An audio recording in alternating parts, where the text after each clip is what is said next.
जय श्रीकृष्ण. सांदीपनींच्या आश्रमातून विद्याभ्यास पूर्ण करून बलराम व श्रीकृष्ण मथुरेत परतले. इकडे बऱ्याच दिवसापासून त्यांचे कुशल वृत्त न कळल्यामुळे गोकुळात नंद यशोदा गोप गोपी यांना अगदी उदास उदास वाटत होते. ते श्रीकृष्णांच्या भेटीसाठी तळमळत होते. त्यांच्या लीला आठवून अश्रू ढाळत होते. त्यांना त्या सगुण साकार पुरुषोत्तमांचाच ध्यास लागून राहिला होता. त्यांच्या विरहामुळे त्यांच्यापैकी कोणालाही भोगविलासात साज शृंगारात गोडी वाटत नव्हती आणि कशातही मन रमत नव्हते. त्यांना रात्रीचे शीतल चांदणे सूर्याप्रमाणे दाहक वाटायचे, तर गळ्यातील पुष्पहार सर्पासारखे भासायचे. त्यांना सर्वत्र श्रीकृष्णांचाच भास व्हायचा. त्या श्रीरंगांवर गोपींचे जीवापाड प्रेम होते. त्यांच्या विरहाने त्या पार कोमेजून गेल्या होत्या. त्या दुःखाने अहोरात्र निश्वास टाकायच्या, आपल्या नशिबाला दूषणे द्यायच्या आणि श्रीकृष्णांना मथुरेत नेणाऱ्या अक्रूरांच्या नावाने बोटे मोडायच्या. कृष्णस्मरणाशिवाय त्यांचा एक क्षणही व्यतीत होत नव्हता. त्यांच्या ध्यानी मनी एक श्रीहरीच व्यापून राहिले होते. धन्य धन्य त्या गोपी. त्यांनी हरिप्राप्तीसाठी आपला जीवच ओवाळून टाकला होता. हरिभक्तीने ढोंग करणाऱ्यांनी हे लक्षात घ्यावे. अंतःकरणात कृष्णप्राप्तीची तळमळ नसेल, श्रीकृष्णांबद्दल निरतिशय प्रेमभाव नसेल, तर ते श्रीरंग कधीही वश होत नाहीत.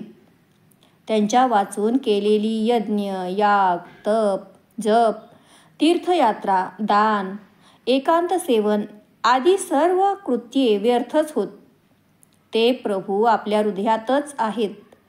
त्या सनातन पुराण पुरुषांना जाणून घेऊन त्यांची भक्ती करणे हीच जीवनाची सार्थकता आहे. हेच खरे श्रेय आहे. त्यांना बाहेर शोधणे म्हणजे व्यर्थ खटाटोप. त्याने त्यांची प्राप्ती होणार नाही. स्वकर्तृत्वाचा अभिमान मात्र वाढेल.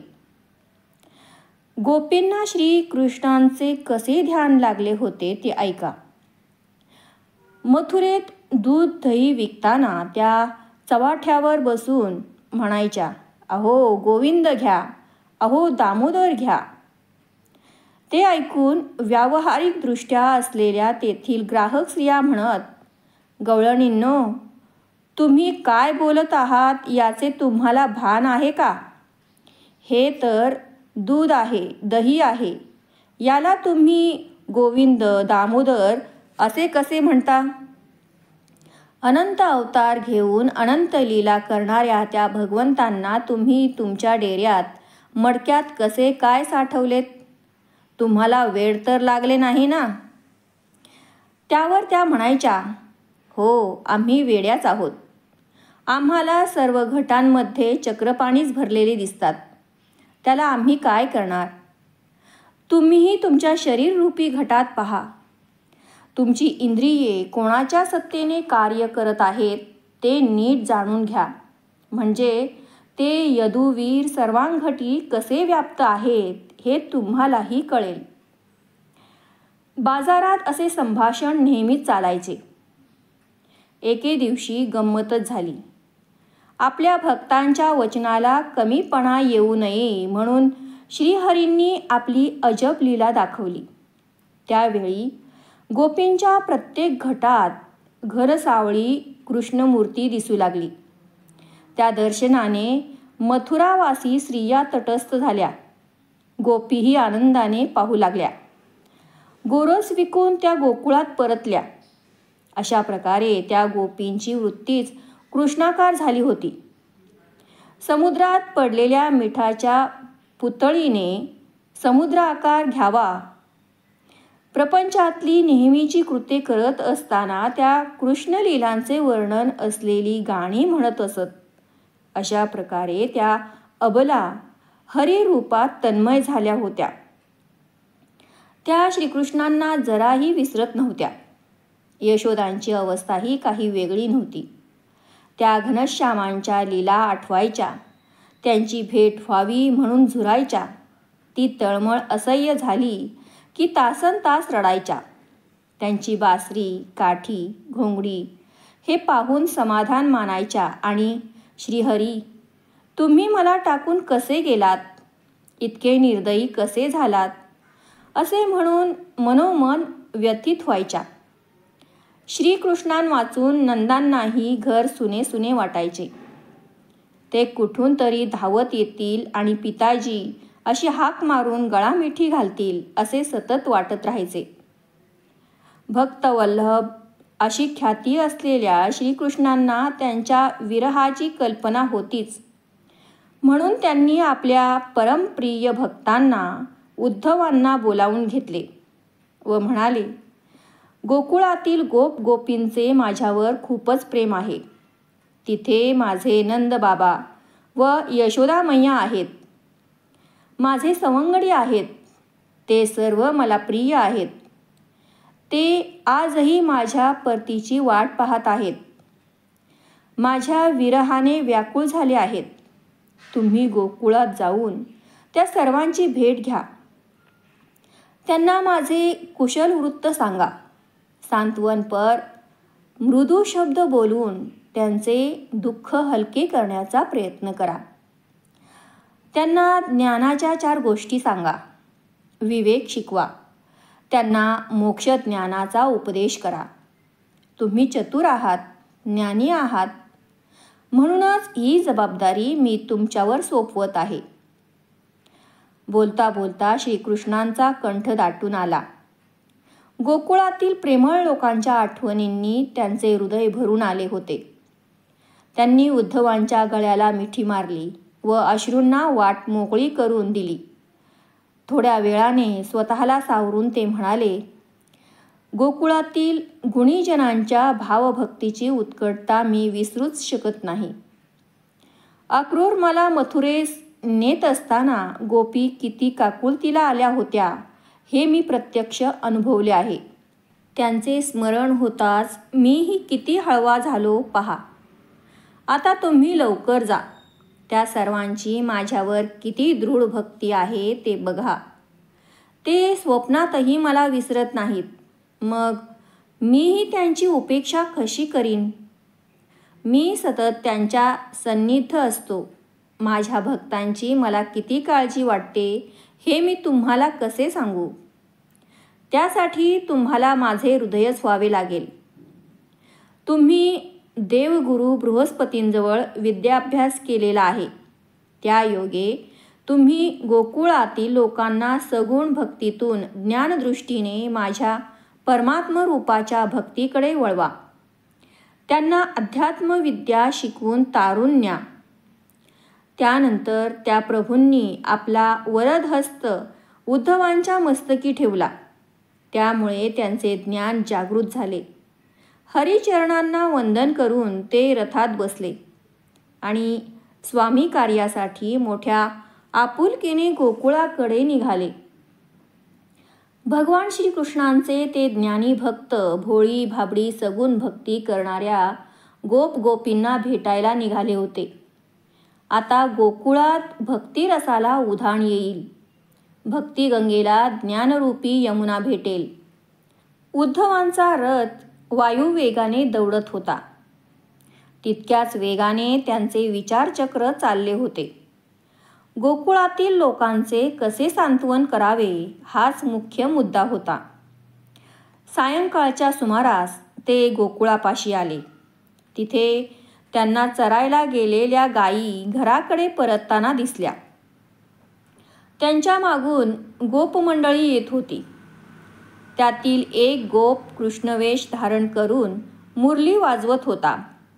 अन्य गोप विविध वाद्ये वाजवत हरिलीलेची गाणी गात होते. कृष्णभक्तीचा तो महोत्सव पाहून उद्धवांचे अष्टसात्विक भाव दाटून आले. धन्य धन्य हे गोपजन, असे म्हणून ते गायींच्या कळपातून पुढे निघाले. गोकुळात प्रवेशताच त्यांना घरोघरीच्या गोपी श्रीकृष्णांची गीते गात आपापली कामे करत आहेत असे दिसले. ती गाणी ऐकून गायींना पान्हा फुटत होता. त्या आनंदाने हंबरत होत्या. अशा प्रकारे कृष्ण भक्तीने भारलेले ते वातावरण पाहून उद्धवांचे चित्त एकदम प्रसन्न झाले. त्यांच्याही डोळ्यांत अश्रू तरळले. बेभान होऊन तेही कृष्ण कृष्ण म्हणू लागले. एका अनामिक आनंदाने त्यांच्या अंगावर रोमांच उभे राहिले. उद्धव नंदांच्या वाड्याजवळ आले तेव्हा त्यांना पाहून ते हर्षाने पुढे धावले. त्यांनी उद्धवांना प्रेमाने क्षिमालिंगन दिले. त्यांचा हात धरून आदराने घरात नेले. त्यांना बसण्यासाठी आसन दिले. प्रारंभिक आदरातिथ्य झाल्यावर नंद डोळ्यात पाणी आणून म्हणाले, उद्धवजी, माझे श्रीकृष्ण सुखात आनंदात आहेत ना? आम्हाला त्यांची फार आठवण येते. दुसऱ्याच क्षणी त्यांचा कंठ दाटून आला. यशोदांची अवस्थाही तशीच होती. माझे कान्हा मला उपेक्षून गेले. आम्हा सर्वांना विरह व्यथेत तडफडत ठेवून गेले. आमचे त्यांच्यावर किती प्रेम आहे हे जाणत असूनही त्यांना आमची दया आली नाही. उद्धवजी, त्यांच्या वाचून हे घर अगदी शून्य शून्य वाटत आहे हो. या घराची प्रत्येक भिंत, प्रत्येक खोली, दारे, खिडक्या, हे अंगण, तो गोठा यांनी त्यांच्या अनंत लीला पाहिल्या आहेत. या पाळण्यात मी त्यांना निजवत होते. त्या घंगाळ्यात त्यांना स्नान घालत असे. या झोपाळ्यावर बसवून त्यांना भरवत असे. हा पहा त्यांचा मोरपिसांचा मुकुट, या वनमाळा, ही बासरी, ही घोंगडी, ही त्यांची बाळलेणी पहा, ही त्यांची काजळाची डबी. त्यांना कोणाची दृष्ट लागू नये म्हणून मी हिला कितीदा तरी उघडली असेल. ती उखळी पाहिलीत? त्यांच्या खोड्या वाढल्या की मी त्यांना त्या उखळीलाच बांधून ठेवत असे. बोलता बोलता त्यांनी डोळ्यांना पदर लावला. त्या पुढे म्हणाल्या, उद्धवजी, श्रीकृष्णांच्या आठवणींनी भरून राहिलेले हे घरदार आता मला नकोसे झाले आहे. आता मी कुठे जाऊ? येथील प्रत्येक वस्तू श्रीकृष्ण कधी येणार असे सारखी विचारत असते. त्यांना मी काय उत्तर देऊ? ते इथे येणार आहेत की नाही? त्या माऊलींचे ते बोल ऐकून उद्धवांचे हृदय हेलावले. ते सद्गदित झाले. म्हणाले, यशोदा मैया, तुमचा भाव किती अलौकिक आहे. उमापती ज्यांचे ध्यान करतात, ब्रह्मदेव ज्यांची पूजा करतात, नारदादी भक्त ज्यांची कीर्ती गातात, ते रमापती तुमच्या घरात खेळत होते, बागडत होते. काय हे सद्भाग्य! सनकादिकांनीही तुमचा हेवा करावा. जन्मोजन्मी तपश्चर्या करूनही जे दृष्टीस पडत नाहीत ते तुमच्या अंगाखांद्यावर मुक्त वावरत होते. काय ही अजब लीला! तुम्ही सर्वजण खरोखरच धन्य आहात. तुम्हाला त्यांचा सहवास लाभला. धन्य धन्य हे गोकुळ, जिथे ते वैकुंठाधिपती राहिले. धन्य धन्य इथली मृत्तिका, जिला त्यांच्या पदकमलांचा स्पर्श झाला. धन्य धन्य इथली गोप बालके, ज्यांना त्या श्रीहरींनी दही भात भरवला. धन्य धन्य इथले गोप, ज्यांच्या सवे ते खेळ खेळले. धन्य धन्य इथल्या गोपी, ज्यांना कृष्णचेष्टांचा आनंद घेता आला. तुमची पुण्याई अगणित आहे. तुम्ही खरोखरच थोर आहात. मला वंदनीय आहात. मी स्वतःला त्या हरींचा दास म्हणवतो. तेही मला प्रेमाने सख्या म्हणतात. पण हे अहोभाग्य मला लाभले नाही. आता असे वाटत आहे की श्रीकृष्ण मथुरेत गेले ते केवळ शरीराने, मनाने ते तुमचेच आहेत. तुमच्या प्रेमळ ऋणानुबंधाने तुमच्याशी कायमचे बांधले गेलेले आहेत. त्यांच्या विरहाने तुम्ही व्याकुळ झालेले आहात. तसे तुमच्यासाठी तेही कसे व्याकुळ होतात हे मी प्रत्यक्ष अनुभवले आहे. तुम्हाला त्यांची चिंता आहे तसे तेही तुमची चिंता करतात. म्हणूनच त्यांनी तुमचा समाचार जाणून घेण्यासाठी, तुमचे सांत्वन करण्यासाठी मला इथे पाठवले आहे. आता माझ्या असे लक्षात आले आहे की त्यांनी मला इथे धाडले ते तुमच्याकडून भावभक्ती शिकण्यासाठी. त्यांचा कंठ दाटून आला होता. मग त्यांनी नंद यशोदांना सावरले. कृष्ण, बलराम, वसुदेव, देवकी, अक्रूर या सर्वांचे कुशल वृत्त सांगितले. उग्रसेनांनी राज्यकारभार सांभाळल्यापासून प्रजा कशी सुखात आहे, देवकी श्रीकृष्णाचे कसे गोड कौतुक करतात, मथुरेत वनमाळींनी काय काय पुरुषार्थ दाखवले, सांदीपनींच्या आश्रमात त्यांनी कसा विद्याभ्यास केला, तिथे कशी गुरुसेवा केली, त्यांच्या दिवंगत पुत्राला कसे परत आणले, या सर्व गोष्टी अगदी तल्लीन होऊन सांगितल्या. त्या ऐकून नंद यशोदा दोघांनाही अत्यंत आनंद झाला. नंदांनी त्यांना श्रीकृष्णांनी गोकुळात आणि वृंदावनात काय लीला केल्या त्या सांगितल्या. यशोदांनी त्यांच्या खोड्या सांगितल्या व म्हणाल्या, उद्धवजी, श्रीकृष्णांना मी कसे लहानाचे मोठे केले ते माझे मलाच ठाऊक. मला क्षणोक्षणी त्यांची काळजी वाटे. एकीकडे ते आपले पुत्र आहेत म्हणून त्यांच्या तक्रारी ऐकून मी रागवायचे आणि त्यांचे अगाध अगम्य लीला कर्तृत्व पाहिले की वाटायचे, छे, हे तर साक्षात परमेश्वर आहेत. पण माझे मातृसुलभ वात्सल्य या ज्ञानाचा पराभव करायचे. ही सुद्धा त्यांचीच माया. तिचे उल्लंघन कोणी कसे करावे.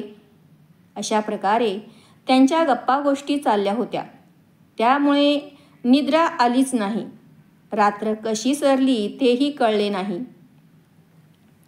सकाळ झाली. उद्धव स्नानासाठी यमुना नदीवर निघाले.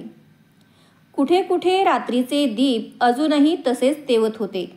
घरोघरी लोक आपापली कामे करत होते. सडा संमार्जन करणे, रांगोळ्या घालणे, गायींची धार काढणे, दही घुसळणे अशी कामे करता करता गोप गोपी श्रीकृष्णांच्या लीला गात होते. ती गाणी ऐकत ऐकत ते नदीवर गेले. श्रीहरींच्या पदस्पर्शाने पुनीत झालेला तो सर्व परिसर पाहून त्यांना खूपच आनंद झाला. इकडे पाण्यासाठी निघालेल्या गोपींना नंदांच्या घरासमोर रथ पाहून मोठे नवल वाटले. मागे रथ घेऊन अक्रूर आले होते. आता कोण आले आहेत कोण जाणे, असे कुजबुजत त्या पुढे निघाल्या. मार्गामध्ये त्यांना स्नान करून परत येणारे उद्धव दिसले. ते कृष्ण भक्त श्रीकृष्णांसारखेच दिसत होते. पहिल्यांदा त्यांना ते कृष्णच वाटले, पण जवळ गेल्यावर त्यांनी त्यांना ओळखले. त्या त्यांच्या भोवती जमल्या व म्हणाल्या, उद्धवजी, श्रीहरी कसे आहेत? ते आमची आठवण काढतात का? त्यांना आमच्याशिवाय करमते का? आता ते कोणाच्या खोड्या काढतात, कोणाची चेष्टा मस्करी करतात? ते कधी परत येणार आहेत? गोकुळात त्यांच्यावर जीवापाड प्रेम करणारी मंडळी असताना त्यांना मथुरेत का राहावेसे वाटले?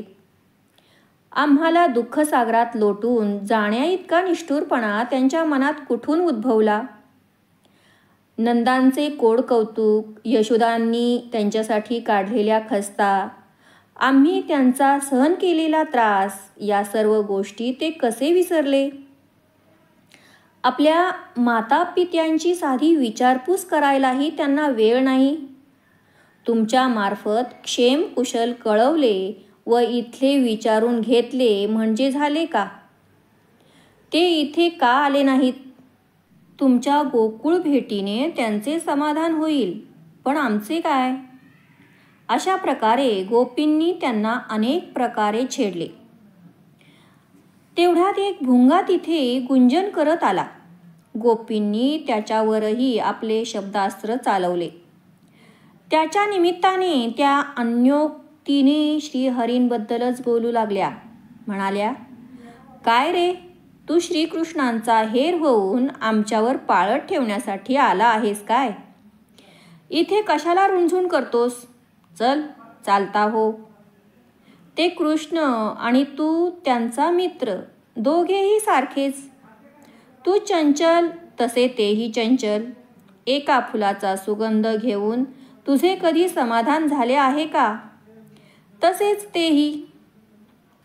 आमची पर्वा ते कशाला करतील? त्या कुब्जेने त्यांना चंदनाची उटी दिली काय आणि ते तिच्या प्रेमात पडले काय? सगळे विपरीतच. त्या सुंदर सुकुमार श्रीहरींनी पिचक्या डोळ्यांच्या, बसक्या नाकाच्या, दुमडलेल्या कानांच्या, फेंगड्या पायांच्या, डोक्यात उवा पडलेल्या त्या कुरूप वृद्ध दासीमध्ये असे काय पाहिले की ते तिच्यावर भाळले? तिने त्यांना लावलेल्या चंदनी लेपामध्ये भुरळ पाडणारे काही द्रव्य तर घातले नसेल? कंसाचीच दासी ती. तिचा कोणी भरवसा घ्यावा? पण त्यांना कळायला नको, स्वतःच्या मायेने जगाला मोहिनी घालणारे ते घनश्याम तिच्या मोहजालात कसे काय फसले? का तिचे पूर्वजन्मकृत महापुण्य फळले म्हणून ते तिला वश झाले आणि आम्हाला विसरले? जा भ्रमरा, जा. श्रीकृष्णांना सांग, गोकुळातील सर्व गोपी तुमच्या वियोगाने तडफडून मरण पावल्या आहेत. त्यांची राग झाली आहे. आणि हे ऐकून तुमच्या पाषाण हृदयाला जरा जरी पाझर फुटला असेल तर एकच करा. ज्या जागी आम्हाला जाळले तिथे येऊन क्षणभर उभे राहा. आमच्या रक्षेला तुमच्या पदस्पर्शाने पुनीत करा. तिथे थोडा वेळ पावा वाजवा. ज्या पाण्यात आमची रक्षा टाकली आहे त्या पाण्यात स्नान करा. भुंग्याशी चाललेल्या त्या संभाषणातून गोपींची व्यथा, व्याकुलता व आर्तताच प्रकट होत होती. प्रत्येकीच्या डोळ्यांतून अखंड अश्रुधारा वाहत होत्या. ते त्यांची भावभक्ती पाहून उद्धवही सद्गदित होऊन रडू लागले. तेव्हा गोपी म्हणाल्या, उद्धवजी, आमच्याकडून असा काय अपराध घडला म्हणून ते श्रीरंग आम्हाला कंटाळून निघून गेले? ते वैकुंठ नायक आम्हाला अंतरले तरी आम्ही जिवंत कशा? तो काळ आम्हाला मरण का देत नाही? कृष्णविरहाचे दुःख आम्ही अजून किती सोसायचे? आमची हृदये फाटून का जात नाहीत? मागे अक्रूर आले होते. अक्रूर कसले, महाक्रूरच ते. त्यांनी श्रीहरींना मथुरेत नेऊन आमचे आनंदाचे साम्राज्य बुडवले. आमचा सौख्य ठेवा आमच्या डोळ्यांदेखत लुबाडून नेला. त्यांनी आम्हा तृषार्त चकोरांना उपाशी ठेवले. आम्हाला कृष्णवियोगाच्या महापुरात लोटले. पण तुम्ही तसे करू नका. तुम्ही मथुरेत जाऊन त्या यदुवीरांना आमची आठवण करून द्या आणि जोपर्यंत आमच्या देहात जीव आहे तोपर्यंत त्यांची व आमची भेट घडवा. तुम्ही त्यांचे मित्र आहात, त्यांना अत्यंत प्रिय आहात आणि तेही तुमच्या सांगण्याप्रमाणे वागतात. म्हणूनच आम्ही आमचे मन तुमच्यासमोर उघड केले. आता तुम्हीच या वियोग दुःखातून आम्हाला बाहेर काढा. कृष्णकृपेचे रसायन देऊन आम्हाला निरोगी करा. आम्ही तुम्हाला शरण आहोत. तुम्ही आमच्यासाठी कृष्णप्राप्ती करून देणारे सद्गुरू व्हा. त्यामुळे तुमची मोठी कीर्ती होईल. गोपींनी उद्धवांचे पाय धरले. त्यांची व्याकुलता पाहून तेही भावनाविवश झाले. त्यांना मी यांचे कसे सांत्वन करू, ब्रह्मज्ञानाचा कसा उपदेश करू, असा प्रश्न पडला. त्यांनी डोळे मिटले. मनोमन श्रीकृष्णांचा धावा केला व म्हणाले, देवा, या गोपींची अवस्था पाहून मी स्वतःच आगतिक झालो आहे. आता तुम्हीच मला प्रेरणा द्या. तेव्हा कृष्ण कृपेने त्यांना काय बोलावे ते सुचू लागले. ते म्हणाले, गोपींनो, सगुण साकार श्रीकृष्णांवरील तुमची उत्कट भक्ती पाहून मलाही खूप आनंद झाला आहे. तुम्ही त्यांच्यावर प्रेम करता, त्यांच्यावरून जीव ओवाळून टाकता. हे जरी बरोबर असले तरी तुम्ही समजता तितके ते लहान नाहीत. ते सनातन परमात्मा, अज, अव्यय, अक्षय, अविकारी आहेत. अचिंत्य व अमर्याद आहेत. ते आपल्या व्यापक प्रभावाला मर्यादित करून भक्तांच्या रक्षणासाठी अनंत अवतार घेतात. मानवी वाणीने बोलतात. आपण त्यांचे तेच स्वरूप डोळ्यांसमोर ठेवतो व द्वैत भावाने त्यांची भक्ती करतो. हे द्वैत म्हणजेच संघर्ष. हेच दुःखाचे मूळ आहे. तथापि ते आणि तुम्ही एकरूपच आहात हे तुम्हाला कळले तर आपपर भावाचे पूर्ण निरसन होऊन तुम्ही आपल्या अंतःकरणातच सुखी व्हाल. मग तुम्हाला कृष्णविरहाची व्यथा बाधणार नाही. ते प्रत्येक देहात जाणीव रूपाने आहेत. तुम्ही ऐकता, बोलता, चलनवलन करता ते त्यांच्याच सत्तेने. ते प्रभू संपूर्ण विश्वाला अंतर्बाह्य व्यापून आहेत. जे जे आपल्या दृष्टीस पडते ते ते सर्व नाम रूप गुणांनी भिन्न वाटते. ही भिन्नता म्हणजेच माया. ती फारच दुस्तर आहे. ती जीवाला भ्रमित करते. श्रीकृष्ण परमात्मा सच्चिदानंद स्वरूप आहेत. ते नित्य आपल्या सन्निध असूनही आपण त्यांना विन्मुख होतो. याचे कारण अज्ञान. पण एकदा त्यांच्या स्वरूपाचे ज्ञान झाले की मग सर्वत्र त्यांचेच दर्शन होऊ लागते. अलंकार जरी नामरूपादिकांनी वैविध्यपूर्ण वाटले तरी सुवर्णकाराच्या दृष्टीने ते सोनेच असते. तसेच माझ्या सकट सर्वत्र एक श्रीकृष्णच व्याप्त आहेत. अशी ज्ञानदृष्टी प्राप्त झाली की वियोग दुःख कुठले. असा भक्त सगुण साकार कृष्णमूर्तीवरही प्रेम करतो आणि त्याच्या विराट स्वरूपाशी आनंदाने रममानही होतो. उद्धव उत्स्फूर्तपणे बोलत होते. ते बोलवचने सर्व गोपी तल्लीन होऊन ऐकत होत्या. ते पुढे म्हणाले, गोपींनो, श्रीकृष्ण परमात्मा चैतन्य स्वरूप आहेत. हे चैतन्य निर्विकार आहे, निःशब्द आहे. त्याच्या ठायी मी असा आहे, मी अमुक एका अवस्थेत आहे, मी अमुक एक कार्य करत आहे, अशी कोणतीही आठवण नाही. ते निर्विषय आहे, निसंकल्प आहे. आपले तसे नाही. आपण म्हणजे जीव विचार स्वरूप आहोत. हा विचारच भेद पाडतो. आपण परमात्म स्वरूप म्हणजे शिवस्वरूप असूनही आपल्याला जीवस्वरूप देतो. जीवाला वेढून असलेला हा विचारांचा आवर्त रूप व्यूह नष्ट होतो तेव्हा तो पुनरपी शिवस्वरूप होतो. श्रीकृष्णांची प्राप्ती होणे म्हणतात ती हीच. हिलाच ब्रह्मपदप्राप्ती, मुक्ती अशी अन्य नावे आहेत. उद्धवांच्या मुखातून ते दिव्य ज्ञानामृत श्रवण करताना गोपींचे मनही देहाच्या मर्यादा सोडून व्यापक व सूक्ष्म होऊ लागले. त्यांची विरह वेदना विरून जाऊ लागली. त्यांच्या अंतःकरणातील आर्तता, उद्वेग उपरम पावून त्यांना सुखद शांतीची अनुभूती येऊ लागली.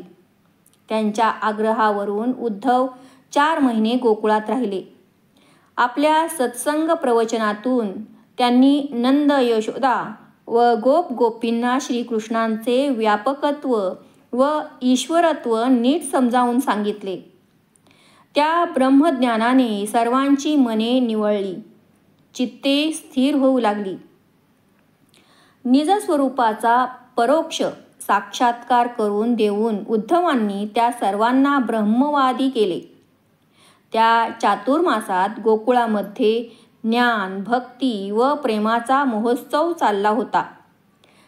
त्या काळात उद्धवांनी ज्या ज्या ठिकाणी श्रीकृष्णांनी आपल्या अद्भुत लीला दाखवल्या त्या सर्व स्थानांना भेटी दिल्या. तेथील धूळ आपल्या मस्तकी धारण केली. 4 महिन्यांनी ते परत जायला निघाले. तेव्हा घराघरातील गोपींनी त्यांचे पूजन केले. श्रीकृष्णांना देण्यासाठी त्यांच्याकडे अनेक भेटवस्तू दिल्या. त्या सर्वांचा निरोप घेताना त्यांचाही कंठ दाटून आला होता. नंद यशोदा यांना वंदन करून व मनामध्ये त्यांच्या सहवासात घालवलेल्या प्रत्येक क्षणाच्या गोड आठवणी घेऊन ते रथात बसले. काय आश्चर्य आहे पहा! ज्यांनी गोकुळातील लोकांना ब्रह्मज्ञान दिले त्यांचे मन सगुणाकडून निर्गुणाकडे वळवले. ते स्वतः मात्र श्रीकृष्णांच्या दर्शनासाठी अत्यंत व्याकुळ झाले होते. ही सगळी त्या श्रीहरींचीच लीला. मथुरेत गेल्यावर उद्धवांनी श्रीकृष्णांना साष्टांग नमस्कार घातला. गोकुळवासियांनी दिलेल्या सर्व भेटवस्तू त्यांना दिल्या. तेथील सर्वांचे कुशल वृत्त, गोपींचे मनोगत व ते 4 महिने त्यांनी कसे आनंदात घालवले ते सांगितले. ते ऐकून श्रीकृष्णांनाही समाधान वाटले. ते त्यांच्या मुखावर स्पष्ट दिसत होते. ते पाहून उद्धवांनाही खूप बरे वाटले. ते म्हणाले, देवा, तुमची लीला अगाध आहे. तुम्ही एका कृतीतून अनेक गोष्टी साधता. मला गोकुळात पाठवून तुम्ही तेथील लोकांना धीर देण्याचे कार्य केलेत. माझ्याकरवी उपदेश देऊन त्यांना परमार्थ मार्गावर आणलेत. तर सगुण भक्तीची गोडी कशी असते ते गोपींकडून मला शिकवलेत. ज्ञानाला भक्तिप्रेमाची जोड मिळाली नाही तर पांडित्य शुष्क ठरते. माझ्या बाबतीत तसे होऊ नये म्हणून तुम्ही मला परस्पर उपदेशच केलात. धन्य आहे तुमची लीला. ते ऐकून श्रीकृष्णांनी मनमोकळे हास्य केले. बराच वेळ त्यांच्या गप्पा चालल्या होत्या. त्यानंतर उद्धव आपल्या घरी गेले. त्या रात्री श्रीहरींना खरोखरच चांगली झोप लागली.